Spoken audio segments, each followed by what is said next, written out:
Sesuai arahan dari beberapa Menteri Kabinet Indonesia Maju, para pejabat atau PJ Kepala Daerah diminta untuk mengoptimalkan implementasi Program Strategis Nasional atau PSN, termasuk mensukseskan pelaksanaan pemilu tahun 2024 mendatang.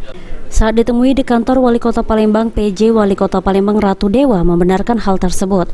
Setidaknya ada 8 item arahan yang diberikan, mulai dari mengatasi kemiskinan, percepatan dan penyederhanaan perizinan, mengentaskan masalah stunting, masalah ketersediaan pangan dan lainnya, termasuk mensukseskan pelaksanaan pemilu tahun 2024. Untuk pelaksanaan pemilu 2024 sendiri, dukungan kepada KPU dan Bawaslu Palembang sudah diberikan Pemkor Palembang.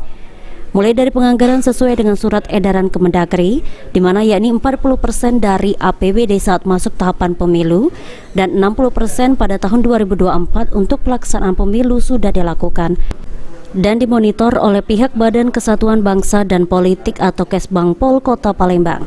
Ratu Dewa berharap dengan dukungan pelaksanaan pemilu yang sudah diberikan, tidak terjadi permasalahan pelaksanaan pemilu di Kota Palembang.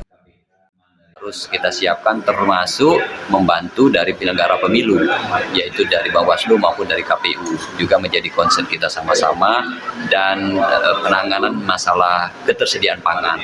Beliau menyarankan untuk cek terus, cek and recheck setiap hari, sehingga pengendalian inflasinya terjaga dan terpelihara dengan baik. Untuk masalah pemilu itu Pak, itu sudah dekat ini Pak? Ya, untuk pemilu kita semuanya sudah, penganggaran 40-60 sudah kita laksanakan, kegiatannya sudah terus kita monitor melalui kemitraan dengan Kesbangpol. Mudah-mudahan untuk di Palembang tidak ada masalah yang sangat berarti. Sandi Pratama, PAL TV.